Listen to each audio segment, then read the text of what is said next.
What is going on, ladies and gentlemen? Welcome back to Auto Auction Rebuilds. Today we're going to talk about profit or loss on all of the cars except one. I'm not going to tell you profit or loss on the 1957, you're going to kill me, Plymouth Plaza. We're going to do that one in its own video because I want to go into it a little bit more in depth rather than these flip cars. We don't need to go in depth with them. Just profit or loss is simple enough. But I think on the 57 Plymouth Plaza, a lot of you are going to be upset that I sold it. I'll be honest with you, I'm upset that I sold it. But it's a story for another video. Before we get started, I want to read a note that I got. I had somebody ship me a whole bunch of license plates, man. It says, "Hi, Randy. I enjoy your programs very much and heard you like license plates. Here are a few to add to your collection.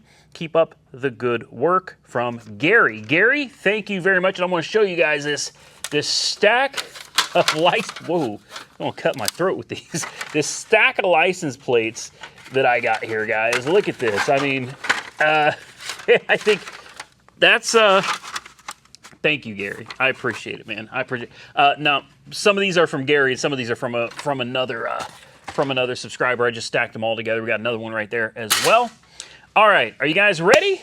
Let's get into it. All right, just so you know, I'm not BSing you. I got a stack of files right here, okay? And these files are all the different cars, all right? Now, I'm going to go through these one by one. We're going to start with the one I think I was the most impressed with. We should probably save that for last. The one I was the most impressed with was the 1994 Lincoln Town Car, okay? I'm going to open up the file, and I'm going to tell you that we paid $725 for that car. That's total investment, all in, fees, everything. $725 is what we had invested in that car. It sold for $1,451. That's a profit of $726 off the bat. Now, how did videos do? Guys, we only made 2 videos on it.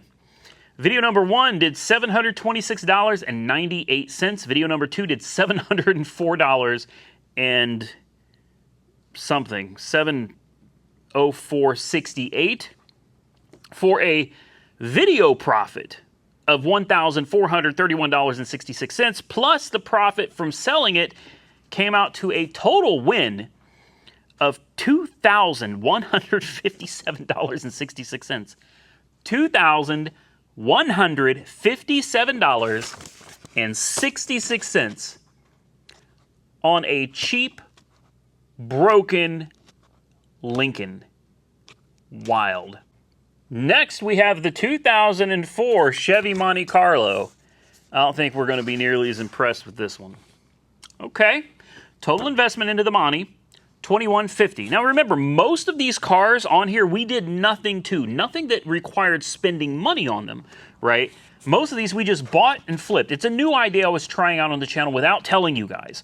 Okay, it's just a new concept I had. I just wanted to see what it would be like to just buy a car, try to do nothing to it, and then turn around and flip it and make 1 to 2 videos on it and see how we come out. Okay, well, obviously on the Lincoln, huge. I mean, huge. I could do that all day long, and I would be happy. Monte Carlo, not so much. The Monte Carlo, I spent too much on to begin with. $2,150 is what that car cost me out the door. It sold for $1,651. So we lost $499 on the sale. But wait, we did 2 videos on the car. Video 1 did $729.85. Video 2 did $599. And it's also important to remember, these numbers for the videos are at the time I pulled this off of YouTube. Okay, these videos are going to continue generating revenue for years. Very little. You know, the longer time goes on, the less they make. But they will continue generating revenue.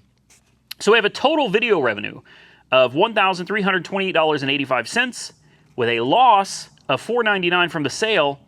We end up with a profit of $829.85. Now I'm just going to ask you guys something. If you could go to the auction, pick up a car, make 2 videos on it, then send it right back to the auction and make $800, would you do it? Would you do it? Would it be worth it to you to do that? Next question I have Is that entertaining for you? Do you enjoy seeing these cars? Because if you do, and if I can continue making profits like this, whoa, yeah, all day. I'd be happy to do this all day. I'd buy everything. Next, 2005 Chevy Blazer. Okay, this is another one that shocked me, guys. The '05 Blazer, we got it out the door. We did nothing to it I washed it, cleaned the tires, and cleaned up the interior. That's it. That's it. We did nothing to the Blazer. $935 was my total investment into that Blazer. It sold for $1,401 for a profit of $466. Okay, yes, all day.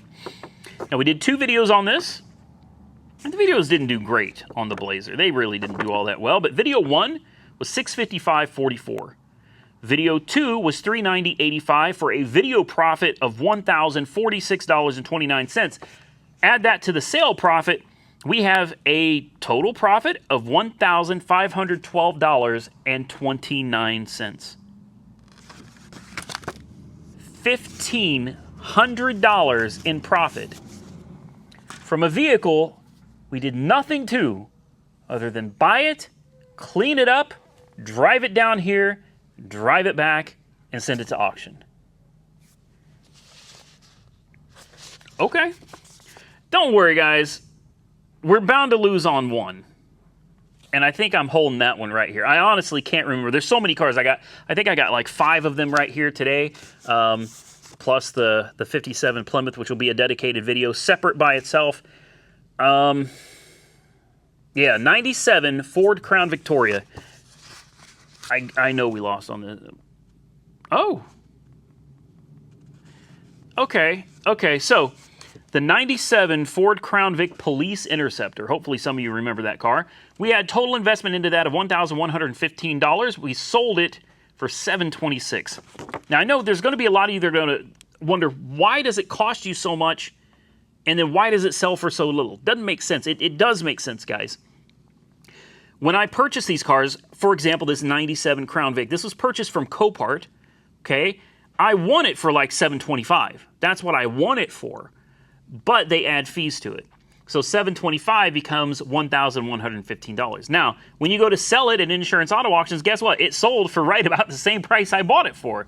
The difference is I'm not collecting the fees, okay? They're collecting the fees because now I'm the seller, no longer the buyer. The buyer pays fees, okay? So, unfortunately, that's the way it goes. So we lost $389 on that car, and I only made one video. That was the video of picking it up and driving it home. That video did $715.26 for a profit of $322.26. Now, I know a lot of you are going to say that is not worth it. It's not worth it. And I'm going to wholeheartedly disagree with you. It is absolutely worth it. I know $300 isn't a lot of money. It's not a lot of money to a lot of people. To some people, I understand it probably is, and to a lot of people, it isn't. For me, $300 is not a lot of money. Okay, so I'm only speaking from my perspective, but from where I'm sitting, is it worth it? I mean, think about it. I got to go sit at Copart for an hour or so, waiting to get through the queue to get inside to give them my money. Then I got to wait another hour or 2 to pick up the vehicle. You got to sit there and wait. Okay, so you're talking 2 to 3 hours sitting, doing nothing. Then you got to film when it comes out. You got to drive it and hope it doesn't break down and film that. Then you got to do all of the editing and uploading. Is that worth $300? Hell no. But yes, it is. And let me tell you why. If this was just strictly business, right? No BS business, no, it would not be worth it. But I have fun doing this. I enjoyed it. This is not just a job for me. This is fun. I love buying different cars and experiencing them and finding out if they're going to... I even enjoy breaking down. I do. Even when they break down, it's stressful when you're going through it. But after it's all over, it's fun. This is fun. So I made $300 and some having fun. So was it worth it? Yes, it was worth it for me. Last one. The 2004 Volvo V70. I honestly don't remember this one. I don't remember what we did on this one. Oh, I only did one video on this. Ooh. Okay, well, this one's not great, but we had $1,175 invested into the Volvo. Again, another one we did nothing to. We bought it, drove it home, made one video, and sent it back. Sold for $876, which means it probably sold for right about what I paid for it. The difference is, again, the fees. I don't get to collect the fees. That's what IAA and Copart charge. I don't get that. So we lost $299 on the Volvo, but I made a video, one single video on an old beater car, and that video did poorly. That video did very poorly. That video did $362.82. Or sorry, no, I got my numbers wrong. The video did $661.82. When you subtract the $299 loss, we end up with a net profit of $362.82. Okay? We made a profit on everything. Everything.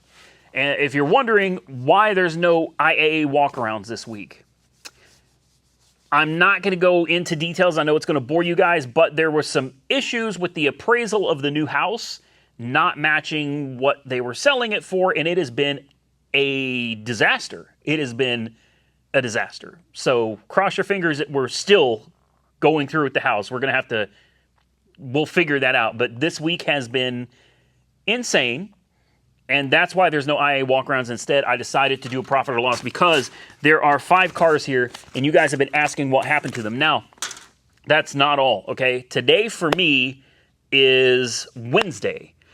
IAA auction was today, and I sold 2 vehicles.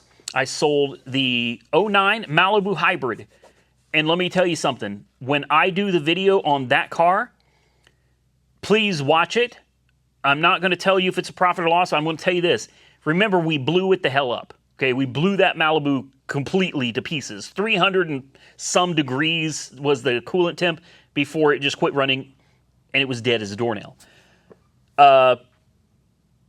Just keep that in mind. Keep that in mind. Don't miss the video. I can promise you, you're going to want to see it because I'm just sitting here shaking my head like, oh, okay, whatever.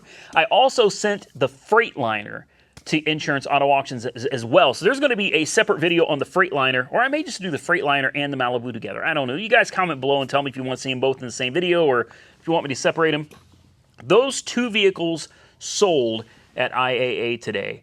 And I was shocked, truly. Like, I can honestly say this to you. I am shocked at what they both sold for very different reasons. That's a hint. Okay, take it the way you want to. But that's a hint. I'm shocked as to what they both sold for, but for very different reasons. Now, on to the Plymouth Plaza. Wait, we're doing that in a separate video. Gary sent me the license plates. Thank you very much. I truly appreciate it. If any of you want to send me stuff, you can send it here to AAR headquarters. Okay, you can send it to AAR Auto Sales. You can send it to Randy Shear. It doesn't matter. You can send it to whoever. Call me whatever you want. You can send it to 502 East Ripley, Ripley Street in Byers, Byars, Oklahoma, 74831. Please, please, please, let me know with a note or something if you want me to shout you out or mention you on video. Some people don't, okay? Some people don't. The letter from Gary didn't say either way. I feel like it's just not nice to have somebody send you stuff and then not shout them out in a video. So unless you say otherwise, how about that? Unless you say don't shout me out in a video, in a note, I'm going to shout you out. That's just the way it is. And if you don't leave a note, then... well, I don't know what I'm going to do then. But anyway, you notice we're back at AR headquarters. We're back at the shop. Guys, we had an appraisal done on this house today. Yeah, you know what that means, right? Yeah, we're considering some things. I'm not going to say anything else about it. But we're considering some things, trying to make some decisions. Actually, trying to make some big decisions. there's a lot going on, and I want to start out with, I'm not hurting for money. I'm not strapped or anything like that. Please don't send me money or anything. Please. I saw a video the other day. It was someone sent the guy a check in the mail, and he's like, oh my God, I can take my wife out to eat now. Ooh, thank you. And I'm like, are you serious? Anyway, so we're not going bankrupt. We're not losing anything. Like, if anything, we're moving up, guys. The channel's doing really well right now. It's on fire. The analytics are through the roof.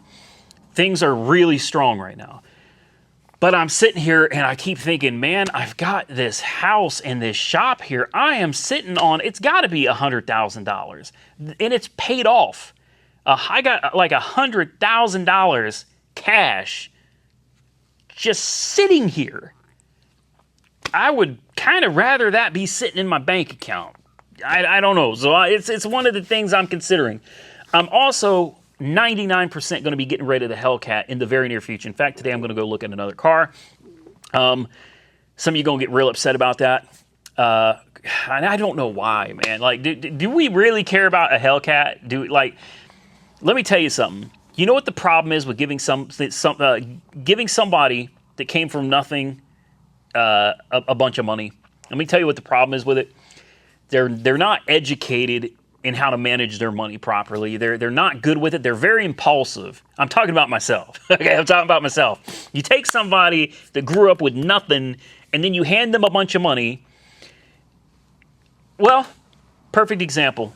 People that win the lottery. You know, people that have, just worked and worked and worked their whole life, and then one day they win millions of dollars. What happens? Like 90% of them end up right back in the trailer park again. You know why? They can't manage their money. They don't pay taxes right. Like, it's difficult when you take somebody that's never had anything and then you present them with an opportunity to have almost within reason whatever they want. We can get a little stupid. And that's me. That's been me. You see me buy I haven't had one Hellcat, guys. I've had two Hellcats. I had a Tesla Model S P90D with ludicrous mode. Hell, that Tesla was a 2016. That car was like $80,000. All right, both Hellcats were in the mid to high $80,000 range. I got an $85,000 pickup truck and a $30,000 Harley Davidson. And there's going to be those say, Randy's bragging. I'm not bragging. I'm trying to tell you that is stupid. God, that is stupid. I'm sitting here as we're finishing up on the new house, and I'm really starting to take a step back and look at myself. And I'm getting older too, guys. Hell, I don't even know how old I am. I'm 41. Jesus Christ, I'm 41. I'm 41. And I buy this hot little car, and I'm out, just tearing the streets up like I'm Mario Andretti or something, man. Like, that's kid stuff, in my opinion. I know there's a lot of grown folks out there that race their Hellcats and stuff around, but I almost hate admitting this to you, but I'm over it. Man, I am so over this Mopar, no car, Mopar, baby, family, baby. It's a fucking car. I'm sorry. I'm going to piss some people off, but it's just a fucking car. It's a car. It doesn't make you a man. You know what I mean? It don't make you a woman or the in-betweens, whatever. It don't make you. A car does not make you. If a car has to define who you are as a person, you are a lost and troubled soul.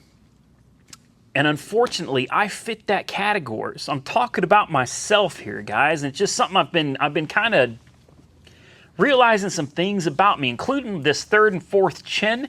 Ah, God, man. Who thought eating pizza my entire life and McDonald's would lead to this? Holy shit. Anyway, the point is, I realize I'm making some really stupid decisions in my life, and I'm trying to impress people, and I don't know why. It's when you come from driving junk cars your whole life, and like now you can have the nice stuff, you just want it because you can. But did you ever stop to think if you should? Well, the answer to that is no. My fiance advised against both Hellcats. She's the smart one in our group here. She don't care about all this nice crap, guys. She don't. She got with me years and years ago when I had a channel dedicated to Uber, and I was making money driving for Uber. you know, that was my job. I was an Uber driver, and she didn't give a damn. She didn't give a damn that we didn't have much money to go do anything. She didn't give a damn that I didn't have a nice car or a nice house. She didn't give a damn about none of that. And as I've gotten, you know, bigger over the years, physically and financially, if I do it like this, it seems like it, God dang, man, it's like permanent. Oh, that's bothersome. Anyway, you know, I've wanted to provide her son, and myself, selfishly, with a better lifestyle. And, you know, I wanted them to have things that they never had, along with me having things that I never had. And who the hell I'm trying to impress, I don't know. Maybe it's you. Maybe I'm trying to impress you. The truth is, you don't know me. I don't know you. Why the hell should I be trying to impress you? Am I trying to impress strangers on the street? I got a Hellcat. My car's fast. Not really. I can tell you this, my Tesla, as far as quick, my Tesla was far quicker than my Hellcat. Hellcat's fast, but how often are you going to do 200 miles an hour? Probably not often. And if you do, you probably ain't going to live long, so, or you're going to go to jail. It's, the more I think about it, I'm just like, I gotta stop all this crap, man. I shouldn't be buying cars to impress people, because it doesn't impress anybody. In fact, I think it may turn some of you off. I think some of you see the videos and it's like, oh, look, Randy bought it. Yeah, I get it, man. I get it. And I think now that I'm taking a closer look at myself and my finances, as we're approaching another year, you know, I'm kind of like, you know, there's nothing wrong with having nice cars, but, you know, if you're doing them for the right, if you're buying them for the right reasons, I think. But if you're buying cars for the wrong reasons, like the Hellcat was like, ooh, I got a new shiny toy and I'm going to show it off to everybody. Yeah, that's pretty much why I bought it. That's pretty stupid. That's, it's not good. I'm being honest with you guys, you know. I'm coming clean with you, let you know. I got a few little things, little quirks and features that I need to get over on myself. So I do plan on taking the, in fact, I'm taking the Hellcat here as soon as I finish this video. I'm going to take the Hellcat to a dealership, and I'm going to probably, unless some deal just can't be done, which I don't see that happening, but I am most likely going to trade it in on an EV. Yep, and I'm going to tell you, I'm going to Bob Moore Jaguar Land Rover. So, I'll leave you that little tidbit. Bob Moore Jaguar Land Rover, Oklahoma City. Or maybe it's Edmond. I don't remember. It's up north, but whatever. That's where I'm going as soon as I finish this up. I'm going to go take the Hellcat for a wash, and I'm going to take it up there. And if we can strike a deal, I'm going to dump the Hellcat. I will save myself, $43,000? $35,000. $35,000. Yeah, I'll save myself $35,000 by getting rid of the Hellcat and switching it over to an EV. And that's before we talk about energy savings, you know, fuel prices, and I'm not going to get into that, but yeah. Anyway, we'll save a considerable amount of money there. So stay tuned. I hope you enjoy that. I will probably be trading in the Ram truck sometime next year. I don't think I'm going to trade it in this year, but I think next year I'm going to trade my Laramie Bighorn Limited, Laramie Longhorn Limited. I don't remember. I'm probably going to trade that in for something like what I had before, more of a like a Bighorn or something type deal, and I could probably save myself $40,000 doing that. And I think that's what I'm going to do. I think that's what I'm going to do, guys. These cars are great. They're fun, but let's be real. Who really needs a Hellcat? I don't need a Hellcat. You probably don't need a Hellcat either. And it's not doing the channel any good. Send it down the road. Guys, I'm out of here. Thank you so much for watching and listening to my rant. That was not planned. It's just something that kind of occurred to me while I was sitting here, and it's like, well, you know, it's okay to screw up, man. It's okay to make mistakes. We're all human. We all do stupid shit from time to time, man. And I just got a bad. And I'll tell you something. I think one of the biggest things to overcome with purchasing this house, which we are still in the process of purchasing, and building it. That is so complicated. I'm not going to get into that. I'll probably do another video regarding houses. But you don't build the house with your own money. Builder builds the house, and they build it with their money. That way, if they screw it up, you're not out, and your mortgage company's not out, okay? Once the house is done, then you buy it. So yes, you build a house, but you're not really building it with your money. Somebody else is building it, and they're building it with their money. You're just buying the finished project that you got to make decisions on along the way, okay? The biggest thing to overcome for me purchasing this, this house, building this house, was how much debt I have in these ridiculous cars. And now that we're at the end of this and we're finally about to finish this all up, one way or another, we're either closing on the house or we're not. We still haven't closed, and we're at the end, though. One way or another, it's either going to work or it's not, but we are at the end either way. The biggest obstacle to overcome was my debt. Credit cards are all paid off. I got plenty of money in the bank for closing costs. The problem is that damn Hellcat, that pickup truck, the Harley Davidson. Insane amount of debt. And lenders are looking at this going, whoa, you know, debt to income, man. When you're buying a house, you got to be on your game when it comes to your credit and your debt. So, you know, again, this whole thing is just kind of really got the wheels turning in my head. This would have been so much easier if I wouldn't have had so much debt. A lot of you told me that. A lot of you were smarter than me. My fiance told me that. She's smarter than me. I was doing some things for the wrong reasons, but that's okay. We all make mistakes. I'm out of here, guys. Thank you so much for sticking with me and watching. If you enjoyed the video, even though it was nothing but a long rant, hit the thumbs up button. If you didn't, well, go ahead and hit the thumbs down button. That's fine, too. Drop those comments down below. Remember, you can send me stuff to 502 East Ripley Street, Byers, Oklahoma, 74831. Stay safe out there. I look forward to seeing you all again very soon, because the next video, I do believe, is going to be the Plymouth Plaza.